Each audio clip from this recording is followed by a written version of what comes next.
2 Samuel 3:38 says, do you not know that a great prince and leader has fallen today in Israel? And today is a day of mourning for what has happened in the last 2 days. The assassination of Charlie Kirk is heartbreaking. And many are making analogies of Stephen, who gave his life as a martyr, whose words could not be stopped because he was full of the Holy Spirit. And what we see in this story is that a man continued to speak fearlessly and boldly. And that is a picture of what Charlie Kirk has done. You know, I'm a pastor of a church here in Richmond, Indiana.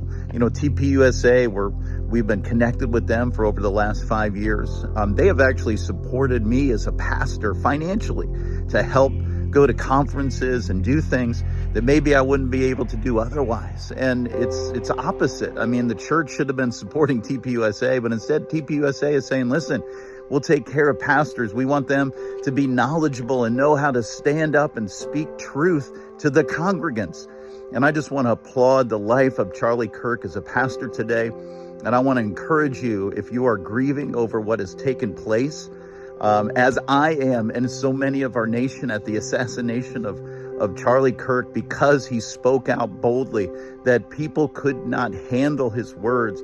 I want you to remember Stephen, the name Stephen means to be crowned. And I believe today we know that Charlie Kirk is crowned. He is crowned. That Jesus, it says in Acts chapter 7, that when Stephen was martyred, Jesus was no longer sitting at the right hand of God, but he was standing to welcome the martyr in.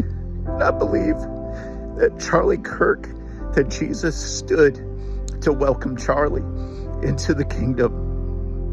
And I want to encourage you today that as Stephen was perishing, he said, Father, forgive them. And so today we choose to forgive those who have wrought this evil against this man. We choose, we release, we declare that justice is coming and that we will stand for justice. But I want to let you know, in the spirit realm, what has taken place is that day at Stephen's slaying, is that there was a man by the name of Saul there that day. And Saul was he was a persecutor of Christians. And that day, I believe, when Stephen was taken, that God says, you take one of mine, I'm going to take one of yours. And so today I declare in the spiritual realm is that we are going to take one of the persecutors of Christianity, and they will be turned and to become a fireball and a firebrand for Christianity. We are taking one of the enemies today. I don't know who it is. I don't know who is getting converted. I don't know if it's somebody on the totally other side of the fence is coming to Christ, and they will be like Paul. The devil takes one of ours. We're taking one of theirs in the spiritual realm. And so on behalf of Charlie Kirk, a prince has fallen today in our nation, and we grieve.